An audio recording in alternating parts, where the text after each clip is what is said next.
നമസ്കാരം. Chairman doctor Fazal Gafoor sir, ഞങ്ങളുടെ dean, ഞങ്ങളുടെ HODs ആൻഡ് ബാക്കി സീനിയർ പ്രൊഫസേഴ്സ് ആൻഡ് ഞങ്ങളുടെ ഇൻറ്റേൺസ്, PGs, HS എല്ലാവർക്കും എൻ്റെ നമസ്കാരം. ഇന്ന് നമ്മളിവിടെ കൂടിയിരിക്കുന്നത് കുറച്ച് ദിവസങ്ങൾക്ക് മുന്നോടി കൽക്കട്ടയിൽ RG കർ മെഡിക്കൽ കോളേജിൽ 36 മണിക്കൂർ അതിതീവ്രമായ ഡ്യൂട്ടി എടുക്കുന്നതിനിടയിൽ കുറച്ചു നേരം വിശ്രമിക്കാൻ പോയ ഞങ്ങളുടെ ഒരു സഹോദരിയെ അതിക്രൂരമായി മാനഭംഗപ്പെടുത്തി കൊലപ്പെടുത്തി. അതിനെതിരെ ഇന്ന് ഇന്ത്യ ഒട്ടാകെ റെസിഡൻറ്റ് ഡോക്ടേഴ്സ് പ്രതിഷേധത്തിലേക്ക് പോവാണ്.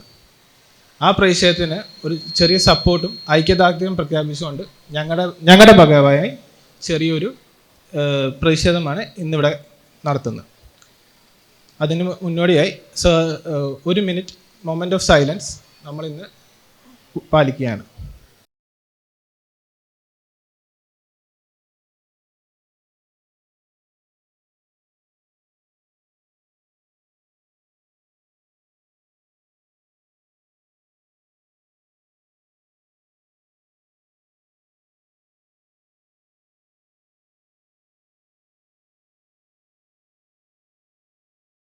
Thank you. ഇനി ഈ ഇവൻറ്റിനെ കുറിച്ച് കുറച്ച് വാക്കുകൾ സംസാരിക്കാനായി ഞങ്ങളുടെ ബഹുമാനപ്പെട്ട ഡോക്ടർ ഫസൽ ഗഫൂർ സാറിനെ വേദിയിലേക്ക് ക്ഷണിക്കുന്നു. സുഹൃത്തുക്കളെ, വളരെ മോശപ്പെട്ടൊരു കാലഘട്ടത്തിലൂടെയാണ് നമ്മളിപ്പോൾ കടന്നു പോകുന്നത്. കാലഘട്ടത്തിൻ്റെ ചെയ്തികളിൽപ്പെട്ടതാണ് ഇപ്പോൾ നടന്നുകൊണ്ടിരിക്കുന്നത്. ഇപ്പോൾ നമ്മുടെ കേരളത്തിൽ തന്നെ വന്ദനാദാസിൻ്റെ സംഭവം ഉണ്ടായി. ഇപ്പോൾ മറ്റൊരു ലേഡി ഡോക്ടർ മാനഭംഗപ്പെടുത്തി അത് വലിയൊരു വിഷയമായിട്ട് പോവുകയും ആ സംസ്ഥാനം വേണ്ട തരത്തിൽ അതിന് പരിഗണന നൽകിയിട്ടില്ല എന്നുള്ള ഒരു പരാതി അവിടെ നിലനിൽക്കുന്നത്. രാഷ്ട്രീയത്തിന് അതീതമാണ്, ഇതിന് യാതൊരു രാഷ്ട്രീയമില്ല. ഏതായാലും ഞങ്ങളിപ്പോൾ തന്നെ ഇവർക്കറിയാം, ഈ പെൺകുട്ടികളെല്ലാവരും ഡോക്ടേഴ്സിനെ MD ഡോക്ടേഴ്സിനെയൊക്കെ പെരിഫറിയിൽ പോസ്റ്റിങ്ങിന് അയച്ചപ്പോൾ ഞാൻ ആദ്യം DMOനോട് പറഞ്ഞൊരു കാര്യം എന്താണെന്ന് വെച്ചാൽ അവരുടെ സംരക്ഷണം, അവർക്ക് വേണ്ട സംരക്ഷണം മാത്രമല്ല, അവർക്ക് ഫെസിലിറ്റീസ് കൊടുക്കണം. അവർക്ക് വേണ്ട ഫെസിലിറ്റീസ് കൊടുക്കണം, കാരണം അവർക്ക് വേണ്ട സംരക്ഷണം കൊടുക്കണം. കാരണം അവരെല്ലാം വളരെ ഒരു കാര്യം കൂടെ പറയാം, MES എന്ന് പറയുമ്പോൾ ഒരുപാട് കോളേജസ് നടത്തുന്നുണ്ട്. അവിടെ അധ്യാപകരുണ്ട്, അധ്യാപികമാരുണ്ട്, സയൻറ്റിസ്റ്റുകളുണ്ട്. നമ്മുടെ മാതിരി കഷ്ടപ്പെടുന്ന ആരുമില്ല. അവർക്കൊക്കെ 3 മണിക്കൂർ ആണ് ഒരു ദിവസം. അത് കാരണം അവർ ഇൻ്റലക്ച്വൽസാണെന്നാണ് പറയും. അതിനർത്ഥം നമ്മൾ ഇൻ്റലക്ച്വൽസ് അല്ല എന്നാണ്. നമുക്ക് മാത്രം ആഴ്ചയിൽ 24 മണിക്കൂർ 30 മണിക്കൂർ ഡ്യൂട്ടി, എല്ലാ ദിവസവും 5 മണിക്കൂർ എന്നൊക്കെ നമ്മൾ പറയണതാണ്. പേഷ്യൻ്റ് അവിടെ നിൽക്കണമെങ്കിൽ നമ്മളെല്ലാവരും അവിടെ നിൽക്കുകയാണ്. അപ്പോൾ അങ്ങനെയുള്ളപ്പോൾ പെൺകുട്ടികളുടെ എണ്ണം കൂടിക്കൊണ്ടിരിക്കുകയാണ്, എല്ലായിടത്തും കൂടിക്കൊണ്ടിരിക്കുക. ഇവിടെ മാത്രമൊന്നുമില്ല, ബാക്കി നോർത്ത് ഇന്ത്യയിൽ വരെ അടക്കം അവിടെ കൂടിക്കൊണ്ടിരിക്കുമ്പോൾ ഇത്തരത്തിലുള്ള പ്രവണതകൾ നമ്മൾ സമ്മതിച്ചാൽ എനിക്കുള്ള പേടി എന്താണെന്ന് ഞാൻ പറഞ്ഞത്, ഞാൻ വടക്കേ ഇന്ത്യയിൽ പഠിച്ചൊരു വിദ്യാർത്ഥി എന്നുള്ള നിലക്ക് ഇത് റിപ്പീറ്റ് ചെയ്യപ്പെടും. അത് ബീഹാർ, ഒറീസ, ബംഗാൾ, ഈസ്റ്റ് പ്രത്യേകിച്ച്. വെസ്റ്റിൽ അത്ര വലിയ പ്രശ്നമില്ല, ഈസ്റ്റിൽ വളരെയേറെ. മാത്രമല്ല വിട്ട് ഏതോ കോളേജ് മാത്രമല്ല, ഇപ്പോൾ പുതിയ ഗവൺമെൻറ്റുകളൊക്കെ പറയുന്ന എല്ലാ ജില്ലയിലും ഒരു മെഡിക്കൽ കോളേജ് വേണമെന്ന് പറഞ്ഞു. ഒരു ഫെസിലിറ്റിയും ഇല്ലാത്ത മെഡിക്കൽ കോളേജുകളാണ് അവരുണ്ടാക്കുന്നത്.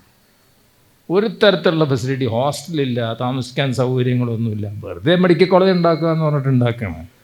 എന്നിട്ട് അവിടെ ഈ കുട്ടികളൊക്കെ കൊണ്ടുവന്ന്, മാത്രമല്ല ഞാൻ ഇതും കൂടെ പറഞ്ഞ് അവസാനിപ്പിക്കുക, ഞാൻ ആദ്യമേ പറയുന്നുണ്ട്, ഈ ഓൾ ഇന്ത്യ കോട്ട അവസാനിപ്പിക്കണം. നമ്മുടെ മികച്ച മെഡിക്കൽ കോളേജിൽ ഇവിടെ ഇരിക്കുമ്പോൾ നമ്മുടെ 15% സീറ്റ് എടുത്തിട്ട് നമ്മുടെ ഈ പെൺകുട്ടികളെ ഒറീസയിലും ആസാമിലും ബംഗാളിലും വിട്ട് എന്തിനാണ് പഠിപ്പിക്കുന്നത്? അവിടെ മെഡിക്കൽ കോളേജുകളില്ലേ, അവിടെ പഠിപ്പിച്ചോ. ജസ്റ്റ് ഇൻസിഡൻ്റലി ഞാൻ പറഞ്ഞത് മാത്രമേ ഉള്ളൂ. ഏതായാലും നമ്മുടെ ഒരു വീക്ക്നെസ് കൂടെ പറഞ്ഞിട്ട് ഞാൻ അവസാനിപ്പിക്കുക. നമുക്ക് സിനിമയിലൊക്കെ ഉഷാറാണ്, പക്ഷേ ഞങ്ങളൊക്കെ പഠിക്കുന്ന കാലത്ത് തരത്തിലുള്ള ശക്തമായ പ്രക്ഷോഭങ്ങൾ ഉണ്ടാവുന്നില്ല. ഇന്ന് നമ്മൾ പ്രതിഷേധിക്കും, നമ്മൾ പോകും. ഇത് തന്നെയാണ് നമുക്ക് നേരെ അക്രമങ്ങൾ ഉണ്ടാകുമ്പോഴും ആശുപത്രികളുടെ നേരെ അക്രമങ്ങൾ ഉണ്ടാകുന്നത്. അപ്പോൾ കുറച്ചും കൂടെ ശക്തമായിട്ടുള്ള രീതിയിൽ ഇങ്ങനത്തെ കാര്യങ്ങൾ വരുമ്പോൾ പ്രതിഷേധിക്കണം എന്നാണ് എൻ്റെ അഭിപ്രായം. എന്ത് രീതി വേണമെന്നുള്ളത് നിങ്ങളിപ്പോൾ കാരണത്തിനനുസരിച്ച് നമുക്ക് തീരുമാനിക്കാം. Thank you. അടുത്തതായി PGസിന് വേണ്ടി ഡോക്ടർ മോഹിത് കുറച്ച് വാക്കുകൾ സംസാരിക്കുന്നതാണ്. ബഹുമാന്യരായ ഗുരുനാഥന്മാരെ, എൻ്റെ കൂടെ വർക്ക് ചെയ്യുന്ന PGs, സീനിയേഴ്സ്, മറ്റ് സ്റ്റുഡൻസ്, തികച്ചും ലജ്ജയോട് കൂടിയിട്ടാണ് ഞാൻ ഇന്ന് ഈ വേദിയിൽ നിൽക്കുന്നത്.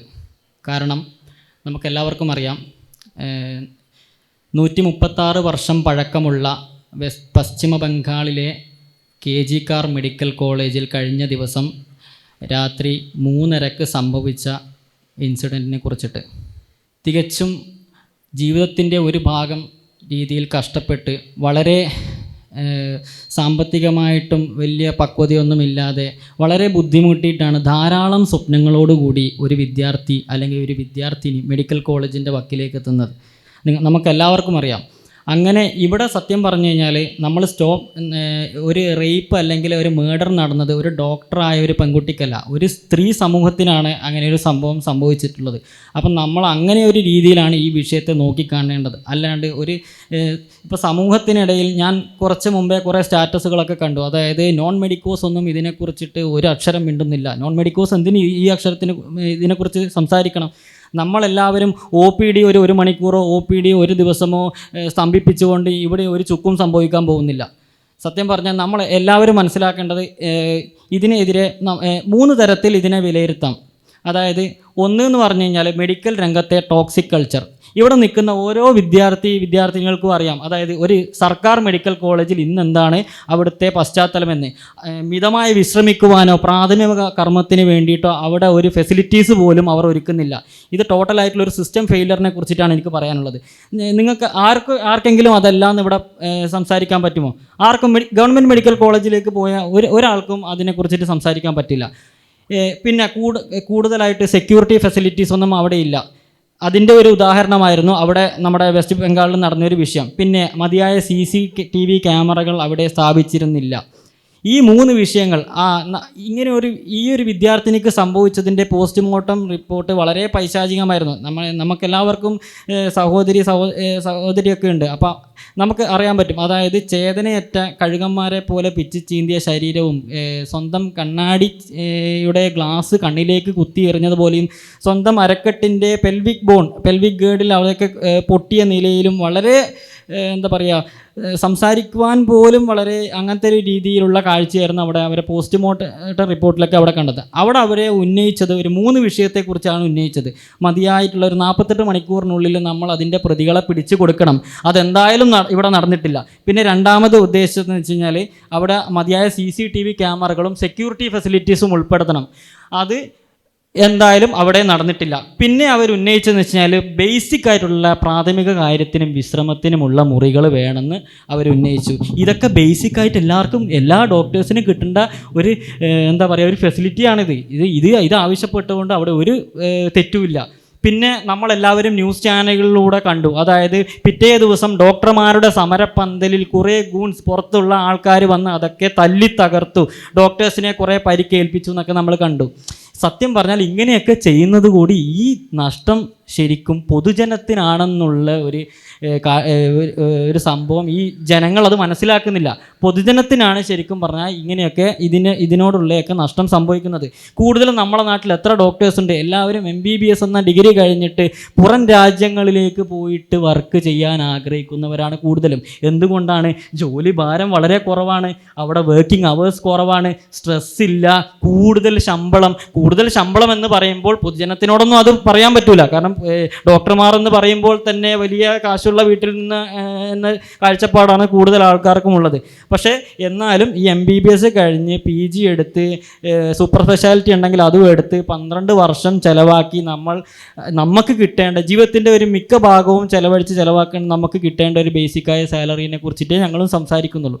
അപ്പം ഞാനിവിടെ പറയുന്നത് വെച്ചാൽ നമുക്ക് ഇതിനോട് നമ്മളെല്ലാവരും കുറച്ച് മെഴുകുതിരി കത്തിച്ചത് കൊണ്ടോ കൽക്കട്ടയിൽ നടന്ന സംഭവം കേരളത്തിൽ ചിലപ്പോൾ നാളെ കേരളത്തിലും ഇതൊക്കെ നടക്കാം. നമുക്കറിയാം വന്ദനയുടെ നടന്ന സംഭവങ്ങൾക്ക് നമുക്കറിയാം. വന്ദന ഡോക്ടർക്ക് സംഭവിച്ചത് കാഷ്വാലിറ്റിയിൽ ഡ്യൂട്ടി എടുക്കുന്നതിനിടയിൽ സംഭവിച്ചത്. ഇവിടെയൊക്കെ എന്ന് പറഞ്ഞാൽ 4 പേര് ഡ്യൂട്ടി എടുക്കേണ്ട സ്ഥലത്ത് ഒരാളെ കൊണ്ട് ഡ്യൂട്ടി എടുപ്പിച്ച് ഇത്രയും ടോക്സിക് ആയിട്ട് 24 മുൻപേ ആയിരുന്നു, 36 മുതൽ 48 മണിക്കൂർ വരെ ഒക്കെ പണിയെടുത്ത് അത്രയും ടയേർഡായി വർക്ക് ചെയ്യേണ്ട ഒരു സ്ഥിതിയാണ് ഇപ്പം ഡോക്ടർ സമൂഹത്തിനുള്ളത്. അപ്പം നമ്മൾ എല്ലാവരും മനസ്സിലാക്കേണ്ടതെന്ന് വെച്ചാൽ ഇതിനെതിരെ നമ്മളെല്ലാവരും ഒന്നടങ്കം ഒറ്റക്കെട്ടായിട്ട് പൊരുതി ഈ ഒരു വിഷയം സമൂഹത്തിൽ കൂടുതൽ ചർച്ചാ വിഷയത്തിലേക്ക് കൊണ്ടുവരണം. അല്ലാണ്ട് ഇപ്പം ഇവിടെയുള്ള 1-2 PGസോ അല്ലെങ്കിൽ 1-2 ആൾക്കാർ മെഴുകുതിരി കത്തിച്ചത് കൊണ്ടോ ഇതിലൊന്നും പ്രത്യേകിച്ച് വലിയ മാറ്റമൊന്നും പോകുന്നില്ല. പക്ഷേ നമ്മൾ കൂടുതലും സമൂഹത്തിലേക്ക് ഇറങ്ങി അവരുടെ കാഴ്ചപ്പാടുകൾ മാറ്റി കൂടുതൽ ഇതിനോട് എന്തെങ്കിലും സർക്കാർ തലങ്ങളിൽ കൂടുതൽ ചർച്ച ചെയ്യപ്പെട്ട് ഈ വിഷയത്തിൽ നല്ലൊരു സ്റ്റാൻഡ് കൊണ്ടുവരണം. കൂടുതൽ ആക്റ്റുകൾ കൊണ്ടുവരണം. അതായത് ഡോക്ടേഴ്സിനെ അറ്റാക്ക് ചെയ്യുന്നതിന് ശക്തമായ നടപടി കൊണ്ടുവരണം. ശക്തമായ നടപടി ഉണ്ടെങ്കിൽ മാത്രം നമ്മുടെ നാട്ടിൽ ക്രൈംസ് നടക്കാതിരിക്കുന്നുള്ളൊരു സാഹചര്യം ഉണ്ടാവുള്ളൂ. അല്ലാണ്ട് ഇപ്പം പുറം രാജ്യത്തൊന്നും ഇങ്ങനെ ഒരു സംഭവം നടക്കുന്നില്ല. കാരണം അവിടെ എല്ലാവർക്കും ലോ ആൻഡ് ഓർഡറിനെ പേടിയുണ്ട്. ഇവിടെ 10 വർഷം കഴിഞ്ഞിട്ടാണ് ഇതിനെക്കുറിച്ചിട്ട് അവർക്ക് തൂക്കുകയർ കിട്ടുന്നത്. അതായത് ഇതിനെക്കുറിച്ച് അന്വേഷിച്ച് ഒരു 4 വർഷം കഴിയുമ്പം പ്രതികളുടെ ഒരു ചെറിയൊരു ചാർട്ട് ഉണ്ടാക്കും. പിന്നെ ഒരു 4 വർഷം കഴിയുമ്പോഴാണ് ഇവിടെ അതിനുള്ള ശിക്ഷ നടപ്പാകുന്നത്. ഈ ഒരു സിസ്റ്റത്തിനെ നമ്മൾ കൂടുതലും നമ്മളെല്ലാവരും ഒരു കൂട്ടായ്മയോടുകൂടി വർക്ക് ചെയ്യണം. എന്നാലേ നമ്മൾ ഇതിനെതിരെ നമുക്ക് നല്ല രീതിയിൽ പോരാടാൻ പറ്റും. കൂടുതൽ ഞാൻ സംസാരിച്ച് ഇതാക്കുന്നില്ല. ഞാൻ കുറച്ച് ഈ ഒരു വേദി കുറച്ച് സ്ലോഗൻസ് സംസാരിച്ചിട്ട് നിങ്ങളെല്ലാവരും എൻ്റെ കൂടെ ഏറ്റു ചൊല്ലണമെന്ന് ഞാൻ ആഗ്രഹിക്കുന്നു. അതോടുകൂടി നമുക്ക് ഈ ചടങ്ങ് ഉപസംഹരിക്കാം. ചികിത്സ മുടക്കാനല്ല ഈ സമരം, നാടു നടുക്കാനല്ല ഈ കൂട്ടം, നിവൃത്തികേടിൽ നിന്നാണ് ഈ ഡോക്ടർമാരുടെ ധീരസമരം. പ്രതിഷേധം പ്രതിഷേധം ഡോക്ടർമാരുടെ പ്രതിഷേധം. സഹികെട്ടൊരു നേരത്തെ നിവർത്തികേടിൻ ചേർത്തുനിൽപ്പ്. നന്ദി. ഇവിടെ വന്നിരിക്കുന്ന എല്ലാവർക്കും ഞങ്ങൾ നന്ദി അർപ്പിക്കുന്നു. ഇതോടുകൂടി ഈ ഒരു ചേർത്തുനിൽപ്പ് അവസാനിക്കുകയാണ്. നന്ദി.